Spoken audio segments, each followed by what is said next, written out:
Here's what's coming up tonight on Inside City Hall. Sheriff Tom Hood from Madison County, so I'm very excited to have him as my running mate. Bruce Blakeman has officially picked a candidate to be his lieutenant governor in his bid to unseat Kathy Hochul. We'll bring you the details in a minute. As first reported on New York One, Deputy State Senate Majority Leader Mike Gianaris is not seeking re-election this year. It's a big win for us, even though we didn't get exactly what we wanted. Nurses at 2 hospitals have reached tentative contract agreements, marking a major breakthrough in the largest nurses' strike in city history. Later tonight, I'll be joined by 2 leading members of the city's Democratic Socialists of America to talk about why that organization disagrees with Mayor Mamdani's endorsement of Governor Hochul. For the best news, debate, and analysis of New York politics, join us inside City Hall.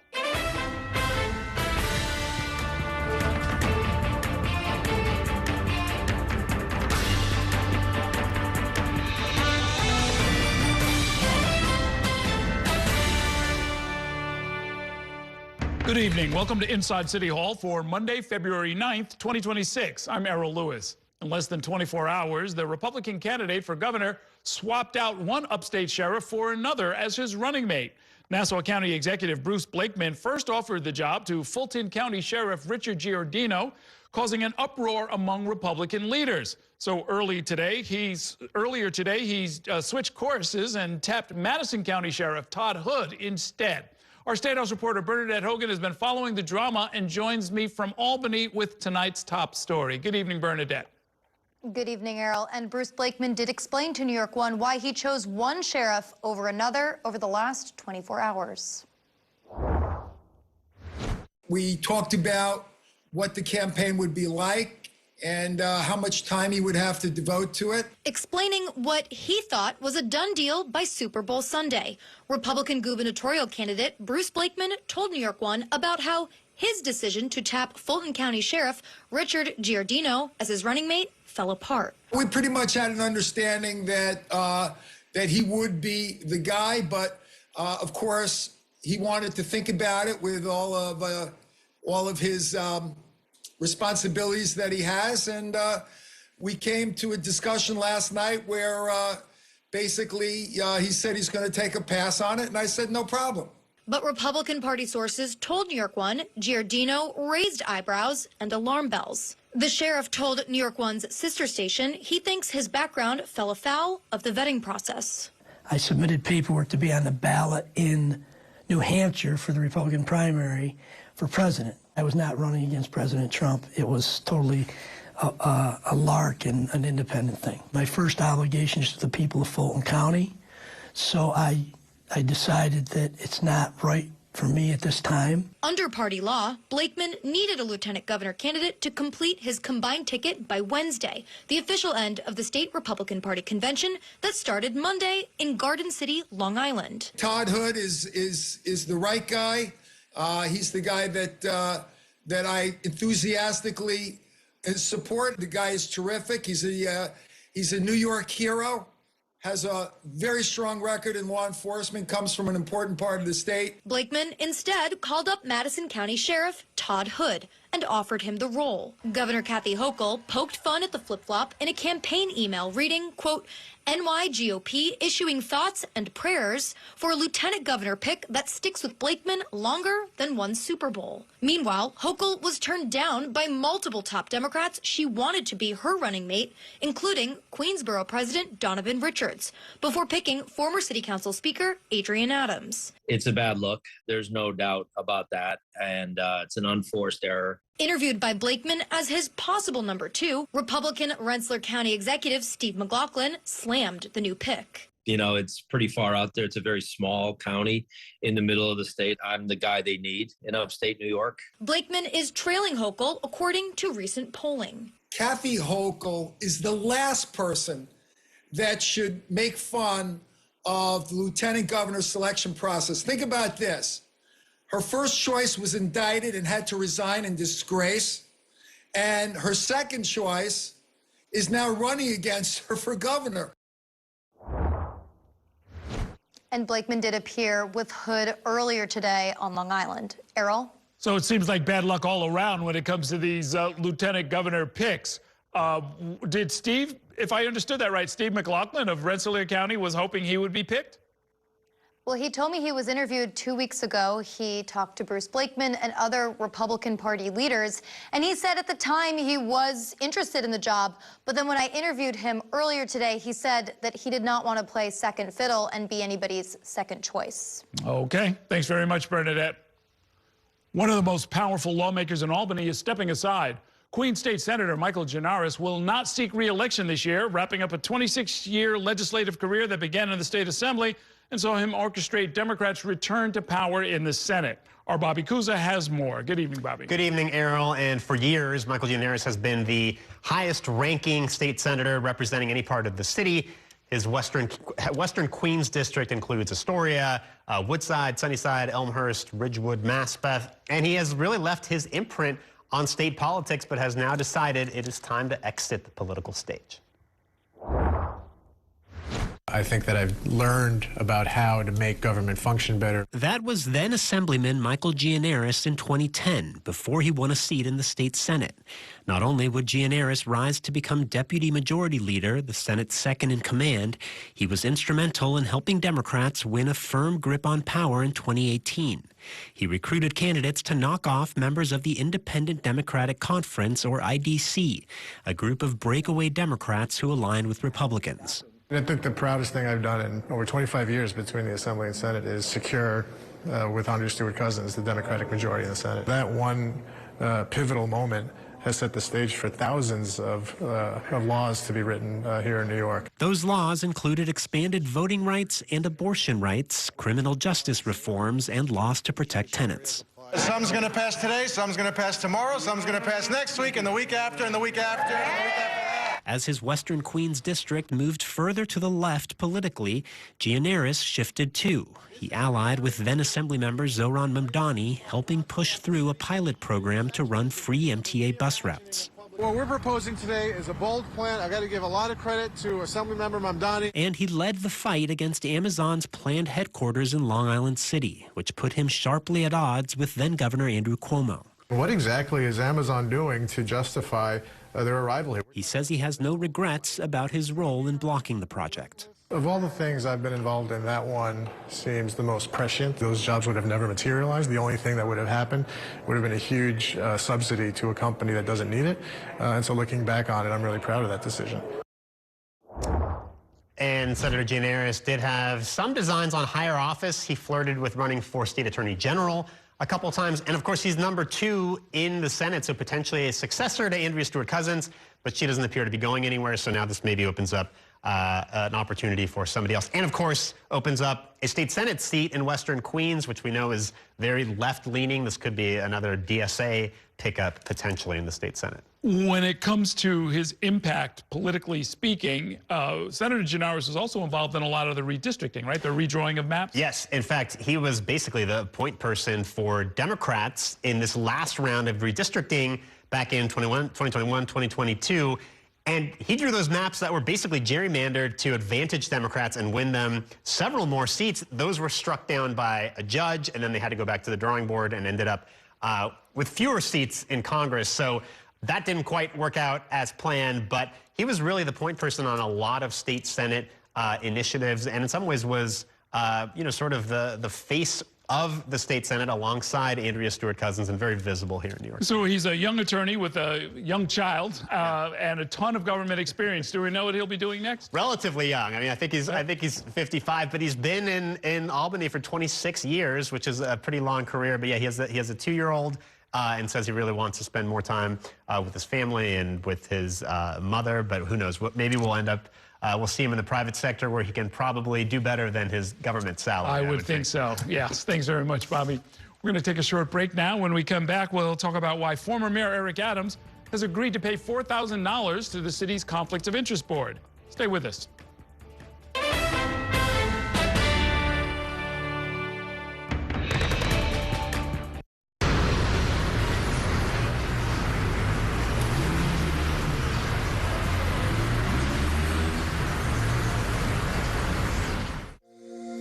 Every day tells a new story. At Mornings on One, we're dedicated to bringing you the stories that matter most to start your day. With in-depth coverage of the day's news. I'm Pat Kernan. Here are the stories we're following. And weather updates every 10 minutes. Tomorrow, some morning sunshine possible. Clouds take over. It's our responsibility to get you the information you need before you head out the door. Mornings on One. Weekdays starting at 6 on the Spectrum News app. Free for Spectrum and Xfinity customers. When you're connected with Spectrum, you get 5G and fiber-powered internet combined for the fastest wireless speeds. So you can sweat for the right reasons. It's only the seamless connection you love at home, everywhere you go. It's only everything.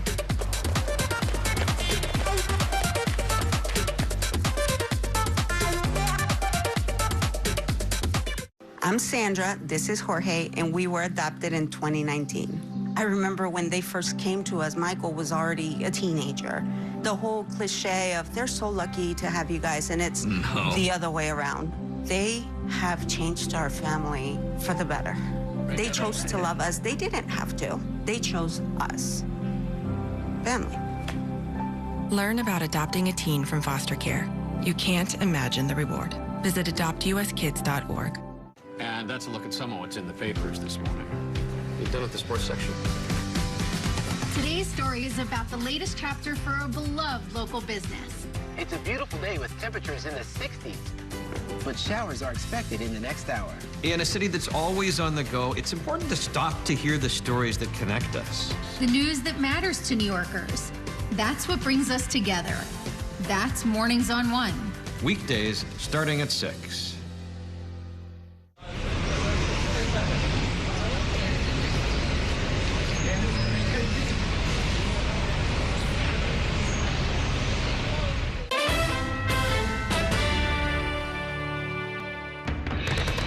Welcome back to Inside City Hall. The city's Conflict of Interest Board has fined former Mayor Eric Adams for politicking on government time. It all stems from a press conference last August where the then mayor took jabs at his then political rival, Andrew Cuomo. Our Dan Rivley joins me now with the details. Good evening, Dan. Good evening, Errol. Would you pay $4,000 for this whistle? Because that's how much it's going to cost Eric Adams, who turned this cheap piece of plastic into a political stunt against his then rival for mayor, Andrew Cuomo. So the city's Conflicts of Interest Board issued the fine against Eric Adams, and it goes back to this news conference in August that Eric Adams held in City Hall. And as reporters were walking into the rotunda, they found this whistle and those you see on your screen on their seats. So naturally, one of the reporters asked, what is up with the whistles? And Eric Adams said that it was a commentary on the sexual harassment allegations that originally drove Andrew Cuomo to resign as governor. Here's how Adams described it at the time. Many of these women here are interviewing Andrew Cuomo, and they feel unsafe. They're going to have a whistle to help them through it, okay? I reached out to a spokesman for Andrew Cuomo, declined comment on the Conflict of Interest Board fine, but Andrew Cuomo has, of course, always denied those allegations and has defended himself, saying every district attorney who investigated it did not bring any charges against Andrew Cuomo. Now, in the disposition that Eric Adams had with the Conflicts of Interest Board, he said that he had directed staff to place these whistles on the seats of reporters, and at the time did not think this constituted any kind of campaign activity, but of course, now sees things differently in making this settlement with the Conflicts of Interest Board. A spokesman for Eric Adams issued this statement saying that the issue involved routine event preparation by staff and was never intended to support any political activity. There was no misuses of public funds for campaign purposes. The statement goes on to say that Mayor Adams takes ethics and compliance seriously. Also, the Conflicts of Interest Board issued a $2,000 fine against Republican City Councilwoman Joanne Ariola, again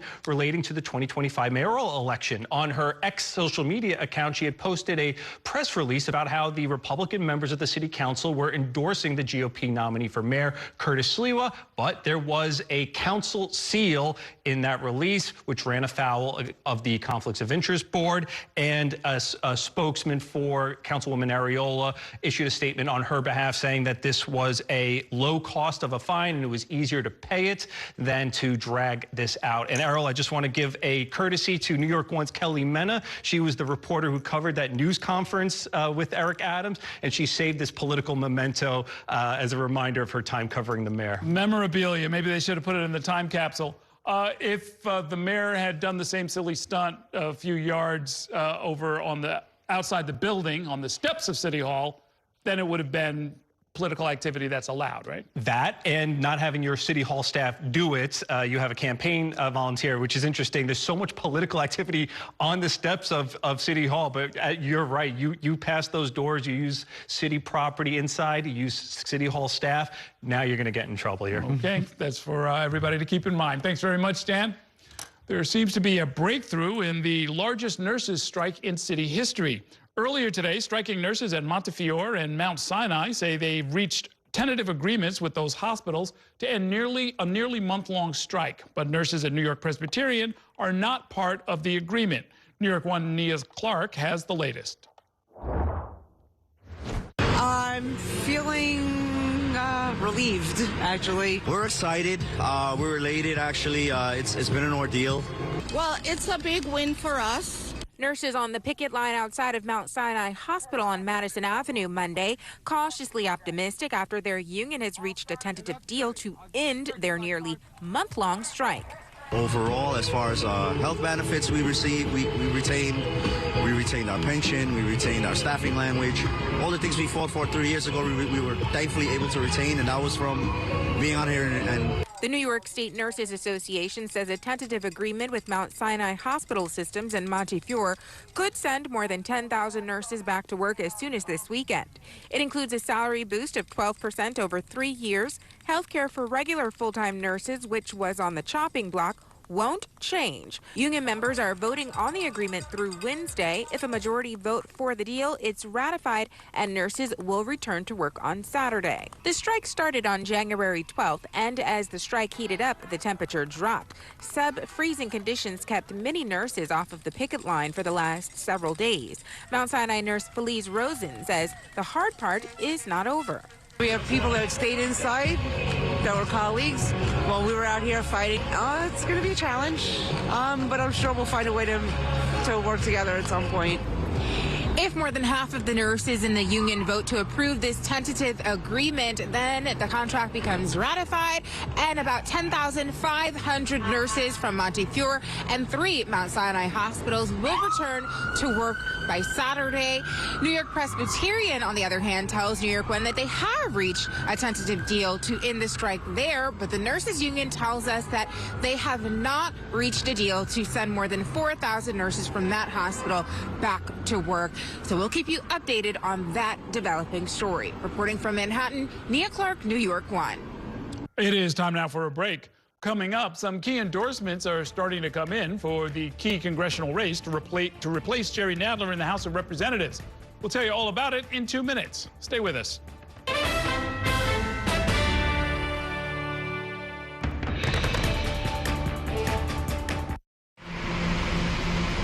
Stand clear of the closing doors, please.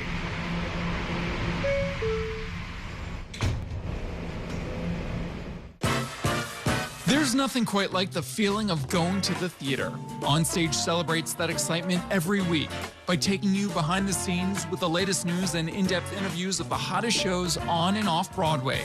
So grab a seat, because this is a show you won't want to miss. Join us every Saturday and Sunday at 7:30 p.m. for Onstage. Onstage is presented by your Tri-State Cadillac dealers. Discover which Cadillac is right for you and elevate your journey. It's only a hike. It's only made possible by Spectrum Business connecting healthcare providers of all sizes. Like hospitals relying on the Spectrum Fiber broadband network with industry-leading reliability. Practices keeping patient data safe with advanced security. Pharmacies accessing records in the cloud without fail. It's tailored connectivity solutions built for life-changing moments. It's only a hike.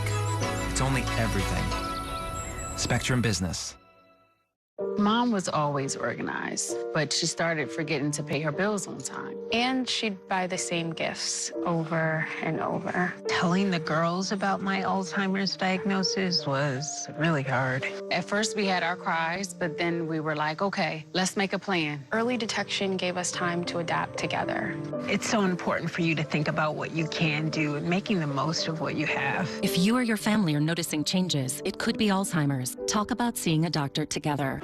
From my time growing up in Queens watching New York One to my time reporting here, I've seen how quickly a story can change. At News All Day, we bring you the news as it's happening, from around the boroughs to local government to your neighborhood, because our city never stops moving.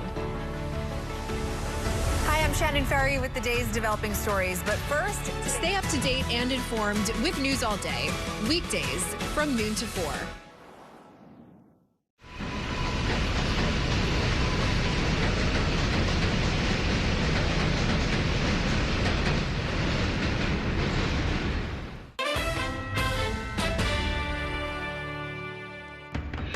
Welcome back to Inside City Hall. 2 heavyweight endorsements just dropped in the crowded race to succeed Jerry Nadler in Manhattan's 12th Congressional District. Nadler himself has announced his support for Manhattan Assembly member Michael Lasher. And New York One has confirmed that former Speaker of the House Nancy Pelosi plans to endorse John F. Kennedy's grandson, political commentator Jack Schlossberg, another candidate. New York One Shannon Ryan joins me now from Washington, D.C. with the latest. Shannon, we don't typically see Pelosi get involved in local primaries. Why is she stepping into this race? Errol, no, we don't, but we have seen her make exceptions for Kennedy's, perhaps most notably a Senate race back in 2010 out of Massachusetts. And I spoke with a source who was close to this decision. He tells me it really comes down to those personal ties. Nancy Pelosi has known the Kennedys for most of her life. As I'm sure you know, Errol, her father was the mayor of Baltimore, and he actually used to work with JFK at the time. So she's known Jack most of his life. There's also a personal connection between Michael Lasher and the incumbent, Jerry Nadler, right? Errol, there certainly is. So Lasher's first job in government, I should say, was actually working for Nadler.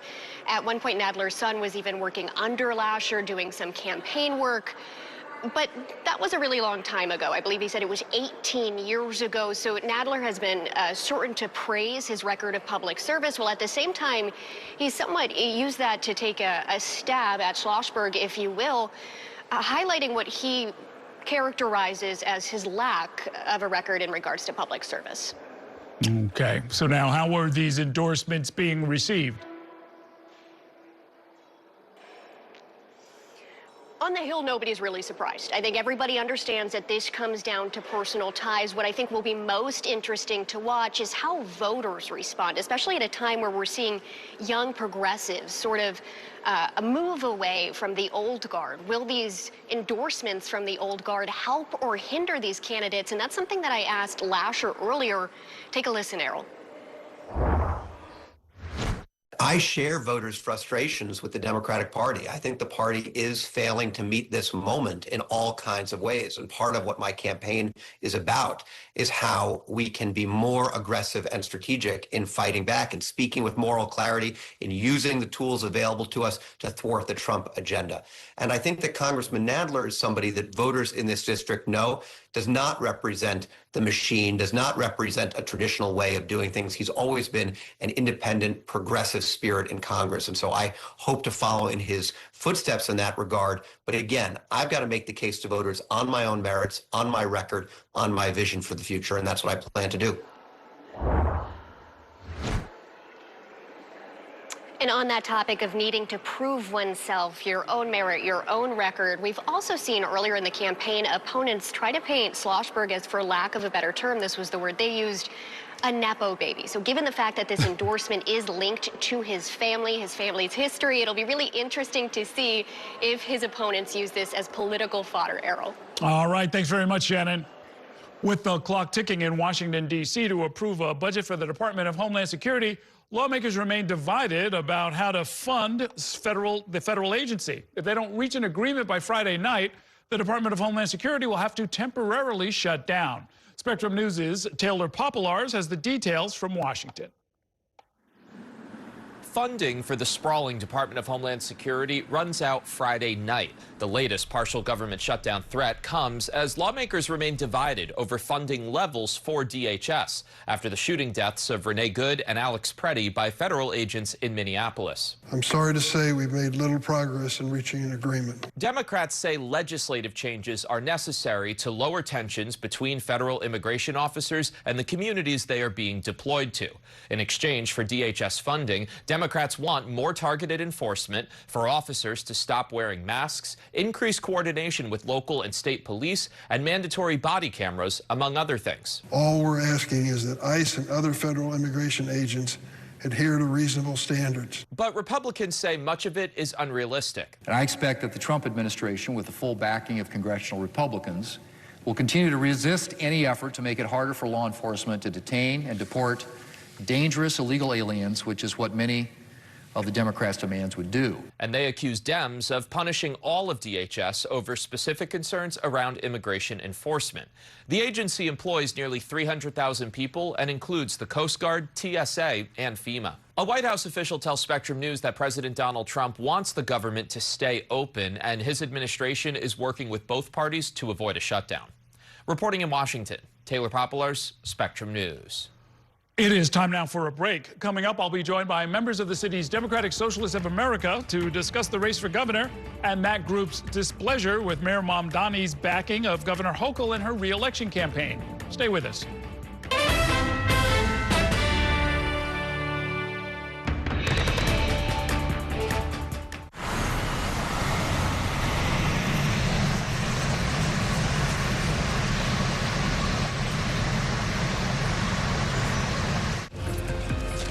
My time at New York One has shown me that in the city that never sleeps, the news never stops.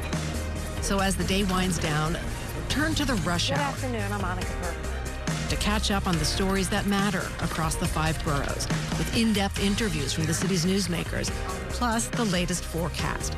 Catching you up with today, preparing you for tomorrow. Right here on the Rush Hour. Weekdays from 4 to 7 p.m. It's only a slice. It's only made possible by Spectrum, connecting businesses of all sizes, like small businesses, instantly serving up orders and inventory on the Spectrum Fiber broadband network. And factories, seamlessly connecting to farmers in the field with tailored solutions that always deliver. It's only a slice. It's only everything. Get your business free fiber-powered internet forever. Call to find out how. I'm Chris Jakimick. I served in the United States Air Force and I deployed 3 times. So in 2017, I was serving as an Air Force First Sergeant. Our motto in that role is my job is people, everyone is my business. But unfortunately in that year, I would lose my own brother, Lance Corporal Adam Jakimick, to suicide. The majority of veteran suicides are from guns. I store my weapons securely, not only for myself, but for my family. My service never stops. At Spectrum Noticias, we recognize that our New York City community is vibrant and diverse.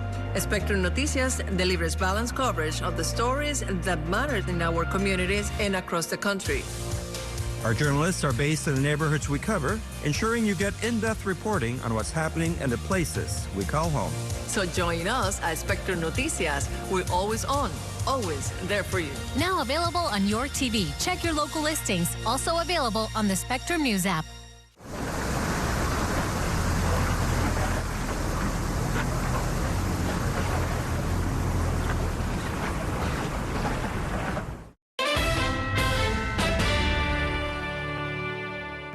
Welcome back to Inside City Hall, where we are turning our focus back to the race for governor.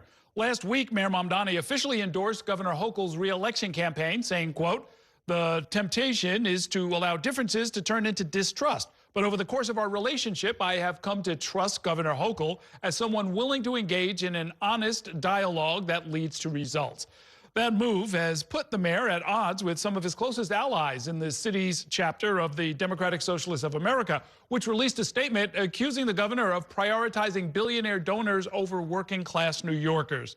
Here to talk more about what all of that means is a special panel. Gustavo Gordillo is the co-chair of the New York City DSA. Batul Hassan is a steering committee member at the DSA and serves as labor director at the Climate and Community Institute. Welcome back to the program. Good to see you again. Thanks for having us. Let me just ask you, Gustavo, what is a specific program where you think the governor is giving billionaire donors priority over, say, the public good? I think in the budget, in her executive budget that she just put out, New York City is facing potentially devastating cuts from the federal government. Trump just passed one of the largest historic transfers of wealth from the working class to the 1%, to the billionaire class. And Hochul's executive budget does not reflect the reality that we need to increase taxes on the wealthiest in New York in order to be able to pass the affordability agenda. You know, I read your organization's statement about that, and it reiterated the call for higher taxes on the rich, but it wasn't connected to any particular program or initiative or, you know, tax alteration that you were calling for. Is this the idea that you should tax the rich just because you should, or is there a specific thing you want to do with the money? Well, the wealthiest in New York have seen a steep decline in their top tax rates over the last 60 years. And we think that was the result of a neoliberal agenda to take power away from the working class and to increase it in the hands of the few. We are specifically committed to universal childcare with fair wages for childcare providers, to fast and free buses, and to building affordable housing. And particularly to the first two, we do need more revenue from the state. But on top of that, as we've heard in the last month, New York City is facing potentially a $12 billion deficit over the next 2 years, the next 2 fiscal years. Yeah. So when we win new revenue, we'll need to distribute it among a number of needs. Okay, and Batul Hassan, when Governor Hochul, for instance, says that she wants to put more than $1 billion towards universal childcare to help launch the program in New York City, it's not clear whether we have, at this point, the personnel, the spaces, the capacity to even spend that at this point. Is the idea to sort of, get the resources regardless of whether or not they can be deployed immediately? I think the program that was announced is a huge step forward for universal childcare. I don't think any of us expected that in Zoran's first weeks in office, we would be establishing fully universal childcare. Of course, it needs to be rolled out along a number of years. But what's most important, we believe, to the success of such a program is stable, recurring revenue that we think should be raised through taxes on the rich who can afford to pay more. The wealthy are getting richer and richer as the working class is time and time again being told to tighten their belts, to do less with less. The money is there. New York is a huge economy and it continues to grow. And for the public goods that New Yorkers deserve, we need to pay for them. The organization, I don't know if it's an organization or a caucus, Socialists in Office, I think of it as a mini caucus of state legislators who are DSA aligned or DSA members, right? Is there a comparable group for the city council? There's the Progressive Caucus, but that's a broader group, and we also have City Socialists in Office, which is the committee through which we organize with our socialist electeds. Got it. What do you think the council should be focused on? Do they have a role in this question of redistribution? Definitely. So we have 3 key tax bills that we're prioritizing for this budget. 2 of which are at the state level, but 1 of which is at the city level. It's called the Fair Share Act, and it's held by Assemblywoman Ferris DeFrant-Forrest. It would raise taxes on people who make more than $1 million a year. Currently in the city, it's a flat tax rate. So if you make $70,000 a year, you're paying the same amount the same rate in taxes as someone who makes $1 million a year. We believe that people who are making $1 million a year can afford to pay a little bit more in taxes and to goods that provide services to all of us. And what would you say to a millionaire? I've interviewed some of them who have said, look, we'll play along, like the payroll mobility tax and some other taxes that they actually have supported, and, arguably the congestion pricing is a tax. They've supported that as well. But what they say is what matters is what we do with it. That gets back to the issue I had raised before. Is that a valid sort of response, do you think? We live in a society where billionaires and the rich use philanthropy to attach strings to how their money is spent when they try to put it in the public good. And it's really not up to them to decide how our common resources are spent. It's up to the voters and the people and the representatives that we put into office. But of course, you know, like any constituent, it's valid to ask, where's the money going? Sure. But they don't have an outsized say. Let me ask you about whether your organization will be considering an endorsement of the Democratic ticket that's running against Governor Hochul. You're not happy with what she's doing, but Antonio Delgado is running with a running mate, India Walton, who I know was supported by Buffalo DSA when she ran for mayor a few years ago. Is that a race you're going to get involved in?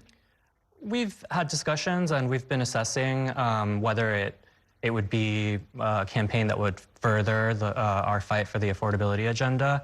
And we haven't really taken a position yet. I think we'll keep an eye on it.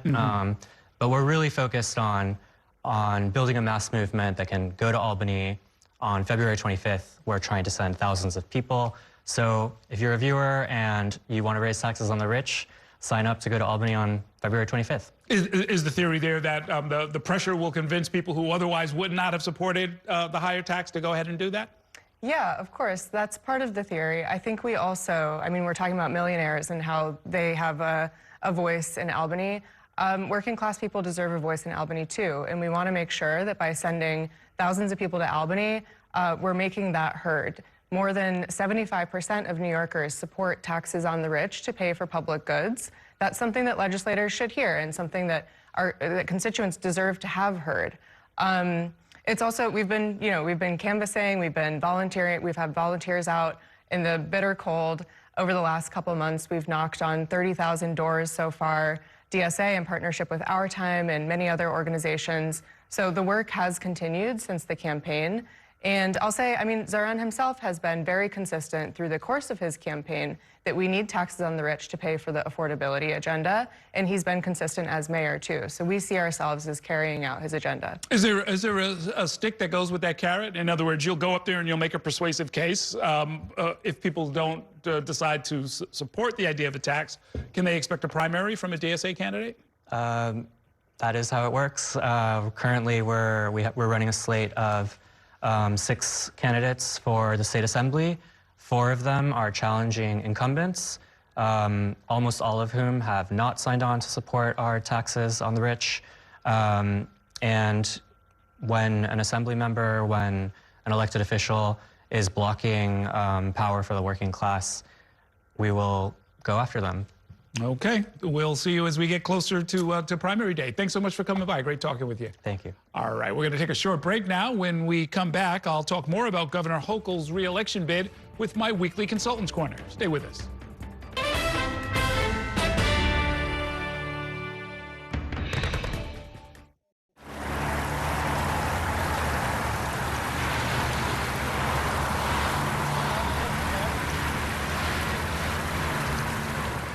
After 30 years of forecasting for New York, I've learned it takes a dedicated team to cover all the weather our city has to offer. As chief meteorologist at New York One, I'm honored to be able to help New Yorkers plan their day. Morning, noon, or night, our team is here to bring you accurate forecasts you can count on, from severe weather updates to our Weather on the Ones. Watch the New York One weather experts with your Weather on the Ones on your TV and on the go with the Spectrum News app.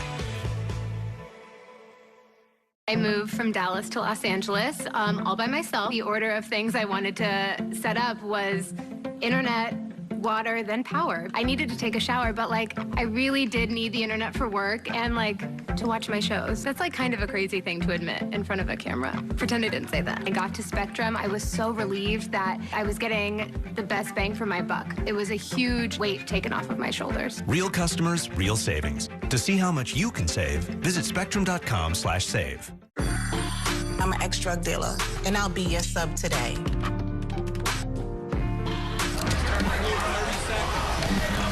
2 milligrams of fentanyl can be lethal. A lethal dose is in here. Who gets it, I won't know. It's cheap, it's potent, and it's profitable. The sad reality is fentanyl is being mixed into everything now. More kitchen now. My father was a New York City firefighter. My mission, like his, is to serve New Yorkers in a city that doesn't stop when the sun goes down. Being with New York One since the beginning, I'm now honored to join you even earlier each weeknight. Starting at 8 with New York Tonight, we'll explore the latest news developments, followed by New York One at 10 to wrap up your day. So join me each weeknight starting at 8 right here on New York One.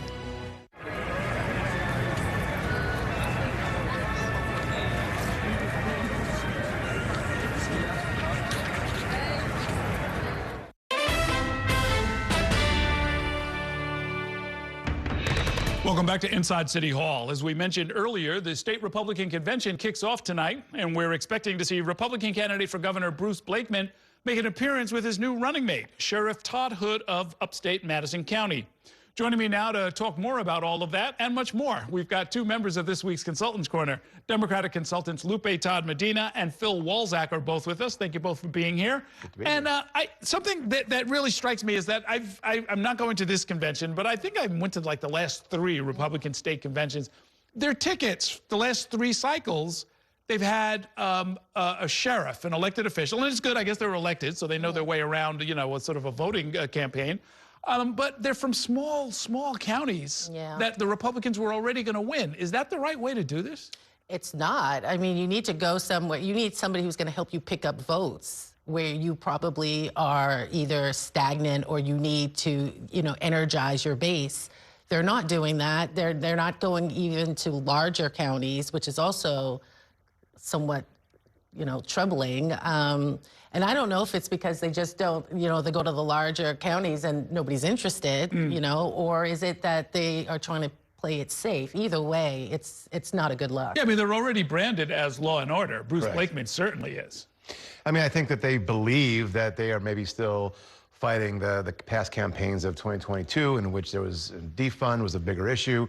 That seems to have been largely settled. And I think that this person is not going to help Bruce Blakeman survive this election. Bruce Blakeman sort of threw in his lot with ICE. He is proud of the fact that he says he has closer relationships with them than any other local law enforcement, and on and on and on. He's designated jails and personnel to sort of help them with their deportation campaign. But, you know, at the time that he did it, it worked for him. It helped him get reelected last year.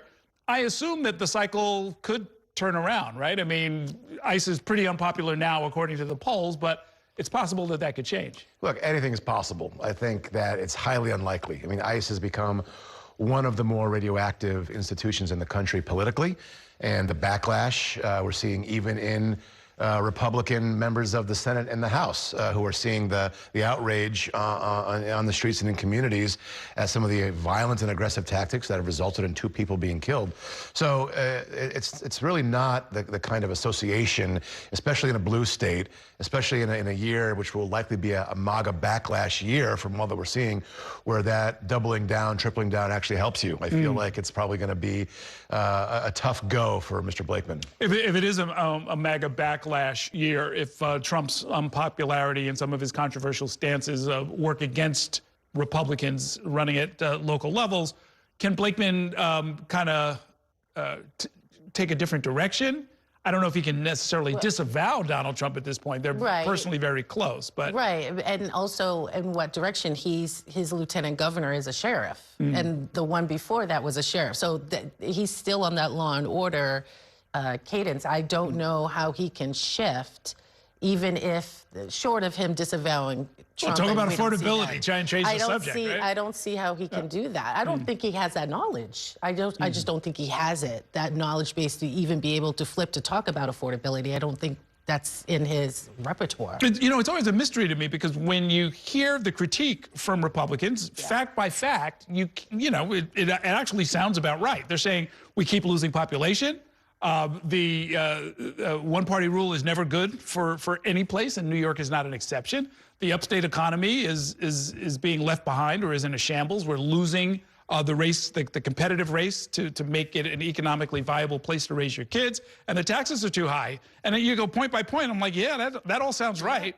And yet, they haven't had a statewide victory since 2002. That's correct. And they seem to be on their way to have another disappointing year.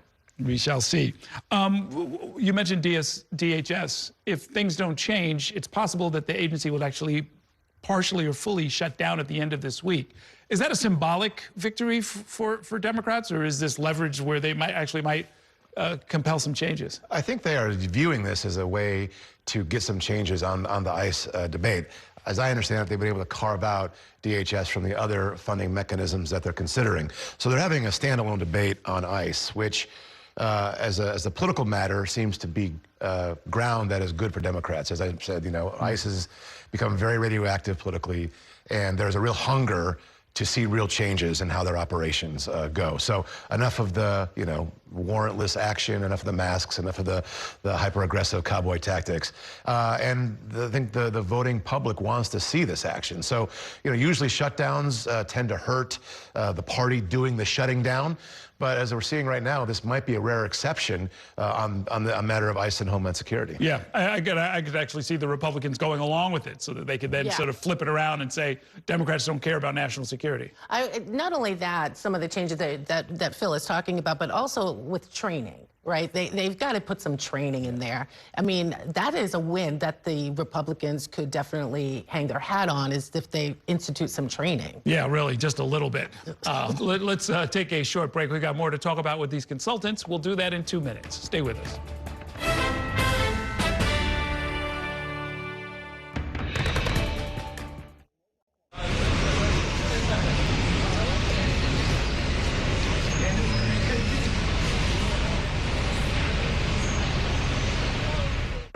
We have so many ways to stay connected.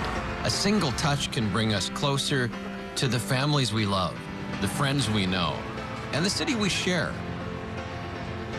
And Spectrum helps us keep connected throughout the day, every day.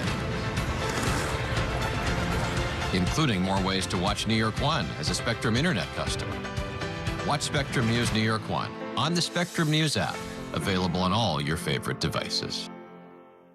There's an international travel plan with Spectrum that was an additional $10 a month, as opposed to paying a ridiculous amount per day for roaming fees. This literally felt like my old phone carrier was reaching their hand into my wallet and just helping themselves to some of my cash. I like having no surprises when it comes to my cell phone bill. And with Spectrum, that's been the case. So it's saved me a ton of money. Real customers, real savings. To see how much you can save, visit spectrum.com/save.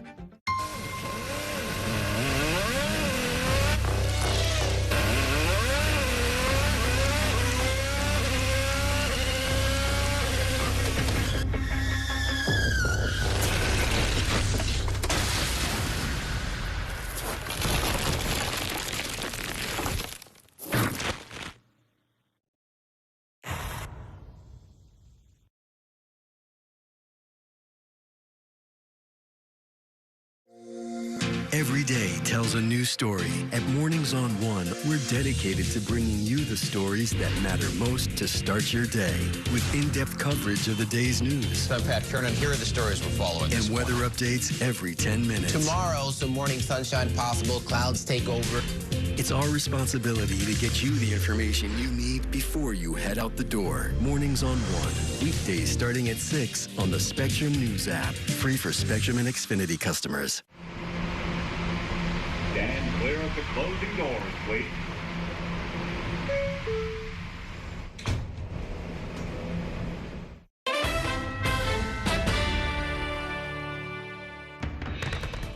This is not about beef with the governor, nor it's any beef with her pick.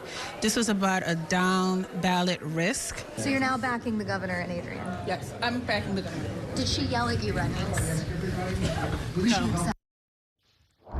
Welcome back to Inside City Hall, where I'm once again joined by my Consultants Corner. Two Democratic consultants this week, Lupe Todd Medina and Phil Walczak. That was the the Kings County Democratic chair explaining why she'd gone from opposing Kathy Hochul's choice as governor to then supporting it. Kind of a round trip in 1 week. What's that all about? I have no idea.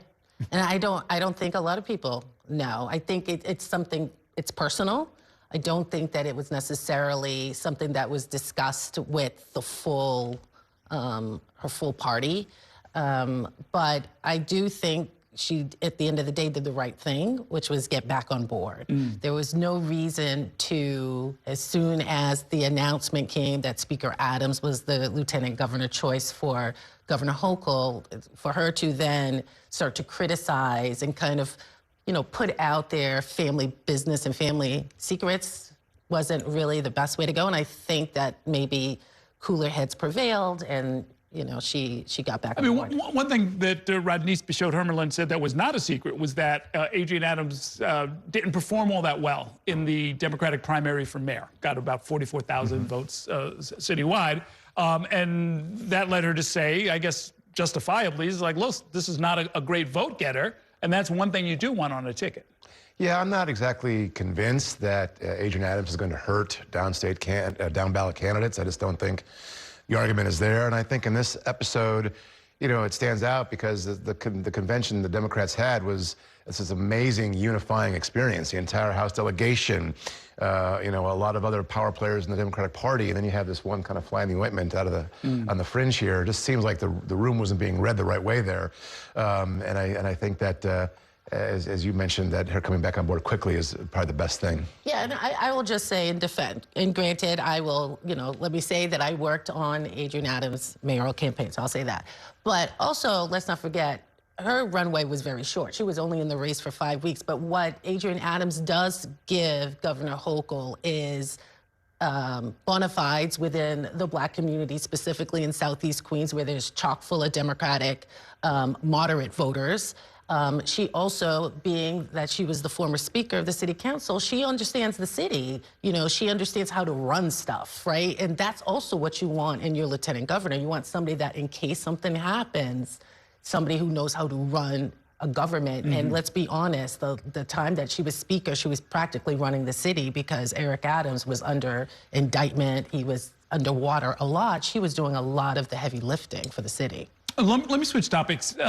We just heard from the Democratic Socialists of America, and they don't like the fact that Mamdani is endorsing Governor Hochul. But towards the end, you know, the co-chair mentioned that, you know, this is how it works. If you don't support increasing taxes on the wealthy and you're a legislator, we may come after you. He says they're running at least, you know, they're running several candidates this cycle alone. Is that a real thing? Is that, other than a marginal kind of, you know, a seat here and a seat there, is that a growing trend within Democratic politics? I think it could be. I mean, I think it depends on the district, the race, the composition of the electorate in these places and the candidates. I mean, there's no question that amongst Democratic-based voters and DSA supporters that tax fairness in the form of asking more from the wealthy to pay their fair share or more of their money in taxes is very popular. You know, that's a very popular position to take, and I think that's why you see the mayor continuing to advocate for it, even after he said previously he would take the child care money from the governor without a tax hike, but he's coming back to it. I think it speaks to the popularity of the issue. I think the DSA, I don't presume to speak for them, but I think that that is a real value of their agenda, tax fairness, and fighting for that, not just to generate revenue, but as a virtue of its own. So, you know, amongst the quarters that we're talking about, it is very popular. My sense of it is that I feel like we've tried this before. Yeah, yes. You know, de Blasio went to Albany, had a bunch of rallies, demanded a tax hike. The governor at the time was Andrew Cuomo. He said, no way, I'll give you money for your pre-K program, but that's as far as it goes. And the legislature more or less sort of went the same way. I mean, the legislature is a little bit different now. The composition of the legislature now is much different. There are more progressives, more DSA, more left-leaning, you know, people in the legislature right now. And even, I think, with the Speaker of the Assembly, You know, he is understanding the sign of the times. And now we heard today that Gianaris, the number 2 in the Senate, is not running for re-election. So sign of the times are different too. Right. Yeah. Whether Mamdani gets it or not, the issue will remain. But how's Mamdani doing otherwise, especially around the cold weather? He's come under some criticism. I'll give him credit. You know, never have I heard that I can recall, like a mayor coming out and owning the mistake as quickly as he did. I think he realized we also have not had a cold snap like this for like 3.5 weeks. I don't think we were expecting that, but he did realize where he had made the errors. He's made up for it, and you know, now they're opening up the warming centers. They're taking the people off the street because it's just not safe. It's just not safe. It's not about their rights at this point. It's about, I'm the mayor and I'm to protect the city and I'm going to protect you. Yeah, I mean, I think that there are 2 discussions happening here. One is like, how did he handle the snowfall that happened? It was about 12 inches, big storm, followed by extreme cold. And I think writ large, she did well. I mean, I think a lot of the stuff that people pointed to, homeowners, business owners, car owners, I mean, we all have a responsibility to do our part living in the city to clean up these messes. The cold, though, might be a little bit different. I mean, we have 18 deaths. We average about 30 to 35 in the city per year. So for the second week of February, we're like ahead of the curve. I don't think that's fair to say that's his fault, but it does raise questions about, was the outreach mobilized the right way? Is there enough staffing? Are the processes correct? And those are very fair questions to ask. And we are dealing with a very atypical storm with the high snowfall and in the temperatures that are low, but it is a fair question. Okay. Thank you very much, Phil Walczak, Lupe Todd Medina. Great to talk with both of you. That is going to do it for tonight's show. Thanks for watching and have a great evening. We'll see you next time inside City Hall.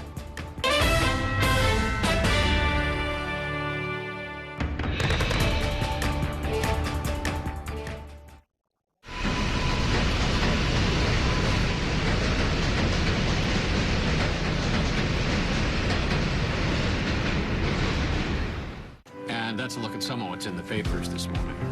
You done with the sports section?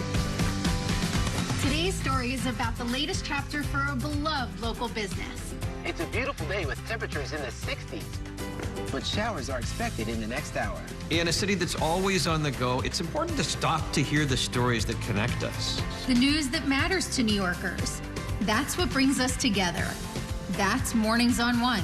Weekdays starting at 6. You might think Spectrum is just for your home, but Spectrum is seamless connectivity everywhere. It's the network making the other networks sweat. Connectivity from an actual internet company, because internet is what you actually use your phone for. It's way more than 5G. With Spectrum One, it's 5G and fiber-powered internet, seamlessly combined for the fastest wireless speeds. Don't believe us? Ask this guy. He's one of millions who already know. Oh yeah, and this guy too. Turns out people like their mobile from a seamless connectivity company. That's why Spectrum is the country's fastest growing mobile provider. Spectrum One. It's only the seamless connection you love at home, everywhere you go. It's only everything.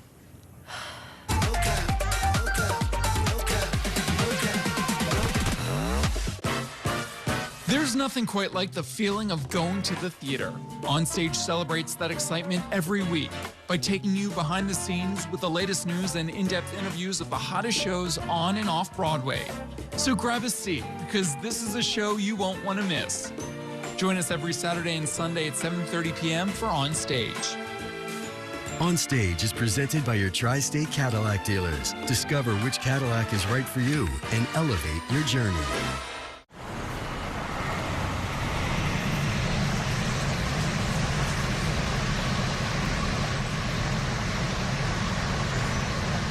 Going into the 2026 election, local races will determine national policy, from the economy to public safety.